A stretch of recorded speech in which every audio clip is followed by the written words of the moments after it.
Assalamualaikum warahmatullahi wabarakatuh. Alhamdulillah wassalatu wassalamu ala Rasulillah wala haula wala quwata illa billah. Subhanaka la ilma lana illa ma 'allamtana innaka antal alimul hakim. Wala haula wala quwata illa billahil aliyil azim. Faqala Allah Ta'ala fil Qur'anil Karim, A'udzu billahi minasy syaithanir rajim.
Summa qala an-nabiy sallallahu alaihi wasallam, kullu amali ibni adam yudha'aful hasanah asrul amsalha ila sab'i mata di'fin. Qala Allah azza wa jalla, illa as-sawm fa innahu li wa ana ajzi bihi yad'u sahwatahu wa ta'amahu min ajli.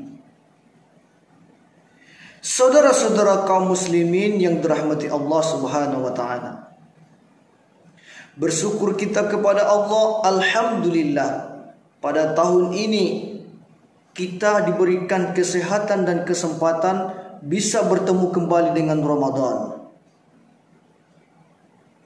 Sebagaimana keputusan Majelis Ulama dan pemerintah kita bahwa tepat pada hari ini, hari Selasa 13 April 2021, jatuh 1 Ramadan 1442 Hijriah. Mari kita senantiasa memperbanyak rasa syukur kepada Allah Subhanahu wa taala. Dengan alhamdulillahirabbil alamin, kita wujudkan setiap langkah adalah ibadah. Memperbanyak amalan-amalan, mendekatkan diri kepada Allah Subhanahu wa taala. Siangnya kita melaksanakan puasa, malamnya kita qiyamul lail, bertadarus Al-Qur'an, kemudian kita memperbanyak zikir dan sholawat. Saudara-saudara kaum muslimin yang dirahmati Allah Subhanahu wa taala, pada kesempatan yang sangat mulia ini, judul santapan rohani Ramadan kita adalah kaifiat, rukun, dan syarat puasa. Saudara-saudara kaum muslimin dimanapun Anda berada, khususnya Ananda siswa dan siswi SD Islam Asopa Pekanbaru. Tidak terasa pada hari ini kita melaksanakan dan beberapa saat lagi kita menunggu berbuka. Tentunya kita harus tahu apa tata cara, apa rukun dan syarat berpuasa, sehingga nilai ibadah kita itu sesuai tuntutan, sesuai dengan ajaran Nabi Muhammad SAW. Saudara-saudara kaum muslimin wal muslimat yang dirahmati Allah, tentunya kalau kita sudah dewasa dan kita sudah lama beragama Islam, pasti kita sudah tahu yang namanya puasa. Tapi sedikit saya akan menjelaskan sebenarnya itu apa puasa. Di muqaddimah tadi saya membacakan Al-Quran surat Al-Baqarah ayat 183, yaitu adalah dalil yang mewajibkan kita sebagai umat Islam berpuasa. Saudara-saudara kaum muslimin rahimakumullah, as-siyamu itu adalah berasal dari kata bahasa Arab. Menurut Quri Shihab dalam tafsir Al-Misbah, bahwasanya as-siyamu artinya menahan diri. Dan dijelaskan oleh Said Sabiq, berpuasa adalah menahan diri dari segala hal yang membatalkan puasa. Baik membatalkan puasa ketika makan dan minum maupun hal-hal yang lain yang ditentukan oleh syariat. Saudara-saudara kaum muslimin wal muslimat rahimakumullah, tentunya apa saja yang perlu kita tahan dalam berpuasa. Sebelum kita masuk tentang hal tersebut, mari kita kupas tuntas apa saja syarat sah berpuasa. Yang pertama adalah beragama Islam. Tentunya puasa ini tidak untuk semua agama yang lain, akan tetapi khusus agama Islam. Tentunya ajaran agama kita puasanya beda dengan barangkali ada agama yang lain berpuasa. Kemudian apa yang kedua? Yang kedua adalah balik, dengan kata lain sudah dewasa. Bagi anak Pak Imam yang kelas 4, 5 dan 6 barangkali sudah ada yang balik dan sudah ada yang dewasa. Sementara barangkali anak Pak Imam yang TK, SD kelas 1 sampai kelas 3 barangkali belum balik. Makanya anak-anak tidak ada wajib berpuasa. Akan tetapi dengan berpuasa seusia kecil dari TK sejak dini, itu akan melatih diri kita. Seorang anak yang berpuasa sejak dini, sejak kecil, akan merasa mudah dewasanya nanti menjalankan ibadah puasa. Saudara-saudara kaum muslimin yang dirahmati Allah Subhanahu wa taala. Kemudian syarat sah puasa itu yang ketiga adalah berakal. Dengan kata lain, waras. Makanya kalau kita lihat orang dewasa tidak berpuasa, kita jangan berburuk sangka dulu. Barangkali dia lagi tidak sehat akalnya. Atau ada orang gila. Mengapa orang gila tidak berpuasa? Karena mereka tidak diwajibkan berpuasa. Akan tetapi kalau kita sehat pikiran kita, kemudian kita meninggalkan puasa, berarti kita melakukan sebuah dosa. Kita lanjutkan, yang keempat adalah memiliki kemampuan untuk melaksanakan puasa. Tadi beragama Islam sudah, kemudian yang kedua balik sudah, kemudian yang ketiga berakal iya, kemudian yang keempat kemampuan menunaikan ibadah puasa. Apakah ada mereka yang tidak mampu? Ada. Mereka yang sedang di perjalanan, mereka yang sedang sakit, mereka yang sudah tua, tidak wajib berpuasa.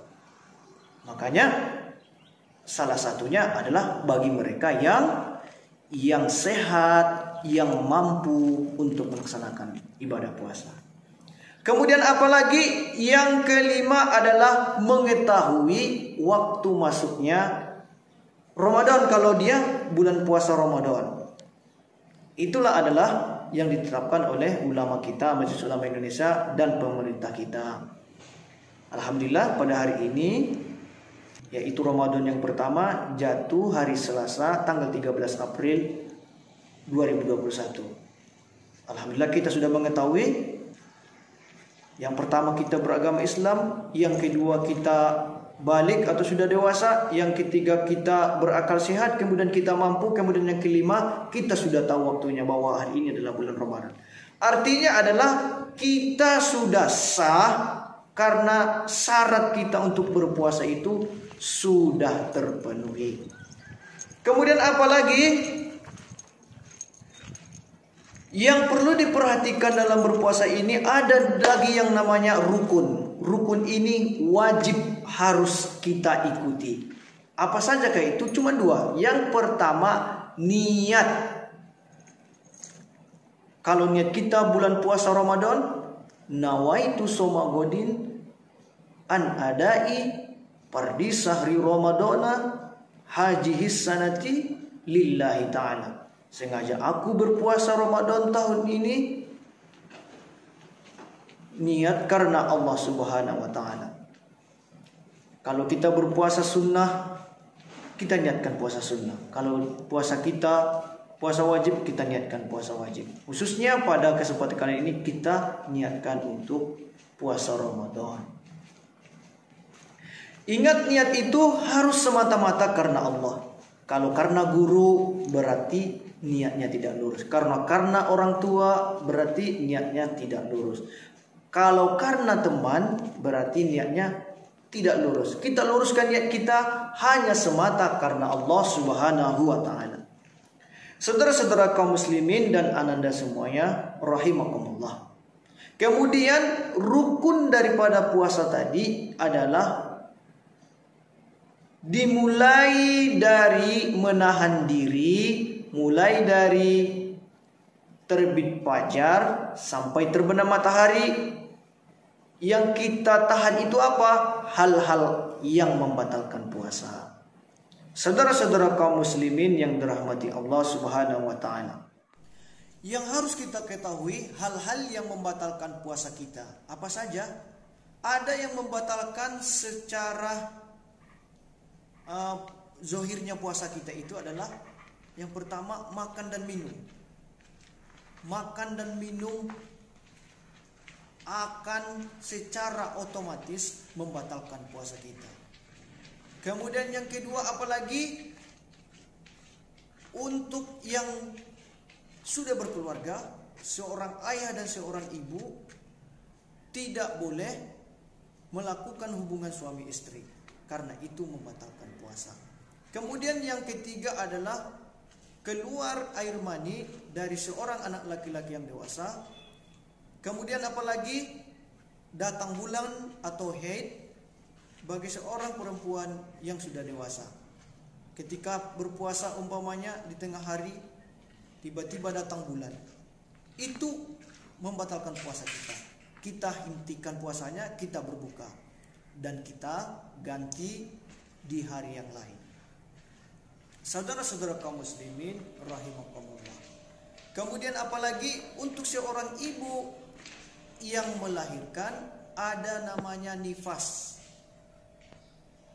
Itu membatalkan puasa dan mereka tidak wajib berpuasa, bisa mengqadha ataupun membayar fidyah kalau mereka tidak bisa mengganti puasa di hari yang lain. Kemudian apalagi gila. Tadi ada syarat sahnya adalah berakal. Kemudian yang membatalkannya berarti gila. Umpamanya dari pagi dia berpuasa baik-baik, siang hari dia tiba-tiba kehilangan akal. Dengan kata lain, masuk rumah sakit jiwa. Akan membatalkan puasa. Sehingga mereka tidak perlu melanjutkan puasanya. Kemudian apalagi yang terakhir adalah murtad. Saudara-saudara kaum muslimin yang dirahmati Allah, begitulah indahnya Islam. Ketika keluar dari Islam, dari pagi sholat subuh, zuhur, asar, tiba-tiba maghrib, sebelum maghrib dia tidak yakin dengan Islam lagi, dengan kata lain keluar dari agama Islam atau murtad, maka akan batal puasanya. Makanya kita bersyukur kepada Allah, semoga kita diberikan keistiqomahan berada dalam Islam. Saudara-saudara kaum muslimin rahimakumullah. Pada kesempatan kali ini Pak Imam akan memberikan penjelasan mengenai macam-macam puasa. Ternyata puasa itu terbagi menjadi 4. Yang pertama puasa wajib, yang kedua puasa sunnah, yang ketiga puasa yang makruh, dan yang keempat puasa yang haram. Puasa yang wajib adalah puasa di bulan Ramadan seperti yang kita laksanakan pada hari ini. Kemudian puasa yang wajib apalagi? Puasa kafarat. Puasa kafarat ini adalah puasa yang kita lakukan ketika melakukan sesuatu pelanggaran. Kemudian ada yang namanya puasa sunnah. Puasa Senin Kamis, puasa pertengahan bulan, puasa Daud, kemudian puasa Suro, dan lain-lain. Kemudian ada namanya puasa makruh. Apa itu puasa makruh? Puasa yang kita sengaja di hari Jumat tersendiri. Umpamanya Jumat depan berpuasa. Jumat depannya berpuasa. Ini di luar Ramadan ya. Dia berpuasa. Hanya hari Jumat saja. Itu makruh. Kemudian apalagi yang keempat adalah puasa yang diharamkan. Apa puasa yang diharamkan itu? Yaitu puasa di hari raya atau dua Id. Idul Fitri dan Idul Adha. Ternyata berpuasa di sana haram hukumnya. Kemudian apalagi puasa hari Tasyrik. Saudara-saudara kaum muslimin yang dirahmati Allah. Demikian tausiah singkat kita pada hari ini. Semoga kafiat, rukun dan syarat berpuasa ini kita menguasainya sehingga kita tahu melaksanakan puasa kita sebaik mungkin. Dan perlu diperhatikan bahwasanya ada juga yang mengurangi pahala puasa kita, yaitu melakukan perkataan-perkataan yang tidak berguna, berbohong atau berdusta, melakukan perkataan yang buruk atau bercakap kotor. Itu mengurangi pahala puasa. Atau membicarakan aib orang lain, itu akan mengurangi pahala puasa.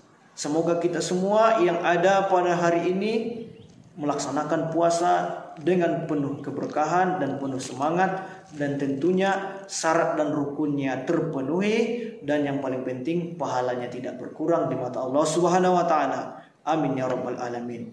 Terima kasih atas perhatian, mohon maaf atas segala kekurangan. Wallahul muwaffiq ila aqwamit thoriq. Assalamualaikum warahmatullahi wabarakatuh.